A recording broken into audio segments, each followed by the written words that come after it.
역사란 현재와 과거 사이의 끊임없는 대화라고 하죠. 이 대화의 매개체가 바로 박물관일 텐데요. 울산 지역의 역사를 차곡차곡 담아서 시민들에게 알려온 울산박물관이 올해로 꼭 10주년을 맞이했습니다. 자, 오늘은 울산박물관 신영석 관장님 전화로 연결해서 이야기 나눠보겠습니다. 관장님 안녕하십니까? 예, 안녕하십니까. 자, 오늘이 울산박물관 10주년 기념식이 열렸습니다. 네, 그렇습니다. 오늘 많은 분들이 참석하신 가운데 기념 행사가 열렸습니다. 오전에는 개관 10주년을 기념하는 울산교향악단의 축하 공연과 기념식이 있었고요. 네. 또 올해 기증자 몇 분께 감사패를 증정했고 기념식수, 또 기념 특별 전시 관람도 했고요. 오후에는 명사 초청 특강으로 이건무 전 국립중앙박물관장님을 모시고 박물관의 역할과 의미에 대한 강연회를 개최했습니다. 네, 사실은 그 오전에 그 기념식 자리에 저도 있었지 않았습니까? 네네. 박물관에 대한 시민들의 열기가 굉장히 많이 느껴지는 자리이기도 했습니다. 관장님의 소회도 남다르실 것 같은데요. 어떠신지요? 예, 박물관 개관 10주년의 의미 또 그 무게감을 다시 한번 느끼는 자리였고요. 이런 시민의 기대에 부응해서 박물관을 더 발전시키고 더 열심히 노력해야 되겠다는 생각을 했습니다. 울산 박물관이 진짜 올해로 꼭 10년째 울산의 역사를 담아내고 있잖아요. 네네. 현재까지 걸어온 길을 자평해 주신다면 어떨까요? 네, 울산 박물관이 광역시 성격 이후에 울산시의 수건 사업이었는데요. 지난 2011년 6월 20일 개관하여 현재 누적 관람객은 180만 명에 달합니다. 한때 문화 불모지라 불렸던 울산시에 종합박물관이 건립되면서 문화 환경이 많이 달라졌고 그동안 나름대로 울산시의 핵심 문화시설로서 역할을 해왔다고 생각을 합니다. 네. 그러나 아직 100% 달성되었다고는 생각하지 않습니다. 저희는 현 시점에서 지난 10년을 돌아보고 새로운 10년을 계획하게 되는데요. 아직 울산 박물관을 관람하지 않는 시민들도 계시고 박물관 문턱이 높다고 말씀하시는 분들도 계십니다. 앞으로 박물관 문턱을 더 낮추고 시민들에게 더 친근하게 다가가야 하는 과제가 있습니다. 또 조사, 연구, 역량이나 홍보 부분도 더 강화해야 한다고 생각을 합니다. 네. 사실은 저는 울산 박물관과 울산 대공원이 연결돼 있다는 생각은 전혀 못했었는데 그렇게 연결되는 길도 있다면서요? 예, 그렇습니다. 예, 그 부분도 시민들께서 많이 알아주셨으면 좋겠어요. 네, 열심히 저희가 홍보를 하고 있고요. 예. 이번에 울산 대공원 이정표에 울산 박물관도 표시를 했습니다. 아, 그렇군요. 네네. 예, 많은 분들이 찾을 수 있었으면 좋겠습니다.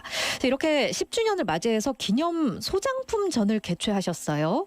그 네네. 반응이 아주 뜨거웠다는 소식을 들었는데요. 이렇게 전시에 공개된 유물과 자료들 어떤 의미가 있는 것들일까요? 네, 이번 개관 10주년 기념 특별전은 울산 박물관이 확보한 유물을 중심으로 구성했다는 특징이 있습니다. 울산의 역사와 미래를 담는 그릇 울산 박물관 개관 10주년 기념 소장품전이란 제목으로 한국사 속의 울산 모습, 또 한국 문화사의 여러 명품 유물을 2부로 나누어서 전시했는데 지난 4월 27일 개막을 했습니다. 네. 보물 등 지정문화재와 울산 출토 유물, 또 구입 유물 등 200여 점을 선보였는데요. 관람객은 6월 15일 1만 명을 돌파했습니다. 이번 전시를 통해서 그동안 울산 박물관 성장 역사를 살펴볼 수 있고 또 명품 유물을 보면서 감동하는 또 힐링하는 시간을 가질 수 있습니다. 한 가지 팁을 드리면 특별 전시 유물을 해당 기간에 꼭 관람하시길 권해드립니다.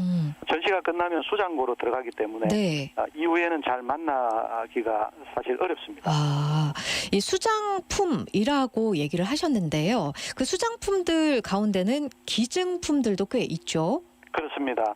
울산에서 직접 기증하신 분들은 얼마나 될까요? 기증자분들은 500명 정도가 되고요. 네. 기증 운동은 이제 건립 단계인 지난 2006년부터 전개를 했습니다. 그로부터 현재까지 기증받은 유물은 16,346점이나 됩니다. 울산 박물관에는 2개의 산업사실이 있는데 그동안 현대자동차 주식회사, 현대중공업, 삼양사, 삼성 SDI 등 울산의 여러 기업체에서 자료를 기증해 주셔서 전시 공간을 채웠습니다. 네. 이 자리에서 다시 한번 기증자 여러분께 감사 말씀드립니다. 개인뿐만 아니라 기업체에서도 기증을 많이 해주셨군요. 그렇습니다. 그러면은 그런 기증품들은 어떤 형태일까요? 의식주 관련 자료를 비롯해서 집안 그 조상님의 유품, 또 고서적, 농기구, 또 월급봉투, 사진 앨범, 뭐 상장 등 매우 다양합니다. 네. 기업체 기증품인 경우는 생산품과 또 생산 공정을 보여주는 모형, 사진, 기념품 뭐 이런 것이 있습니다. 재밌겠습니다. 네네. 예. 올해 울산박물관이 새로운 슬로건도 만드셨잖아요. 네네. 예, 소개 좀 해주시죠. 네. 울산 여행의 시작 울산박물관이라는 슬로건으로 지금 홍보하고 있는데요. 울산을 방문하시는 분들이나 또 울산을 알고자 하는 분들이 꼭 먼저 울산박물관을 관람하시도록 알리고 있습니다. 네.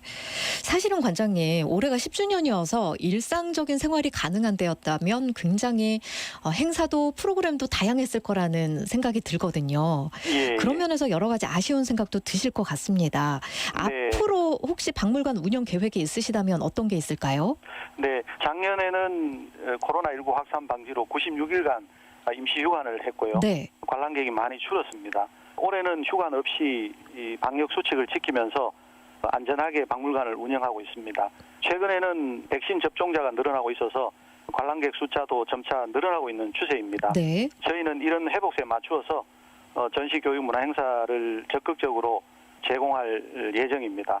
행사는 최대한 울산 박물관만이 할 수 있는 내용으로 기획을 해서 울산 박물관이 우리나라 대표 공립박물관으로 도약하도록 노력할 것이고요. 또 새로운 박물관 문화를 만들기 위해서 최선을 다하고자 합니다. 네. 우리 뭐 데이트나 산책하러 갈 때 박물관 갈까? 이런 얘기가 자연스럽게 나올 수 있었으면 좋겠습니다. 네, 앞으로도 좋은 모습 기대하겠습니다. 네, 감사합니다. 네, 지금까지 울산박물관 신영석 관장님이셨습니다.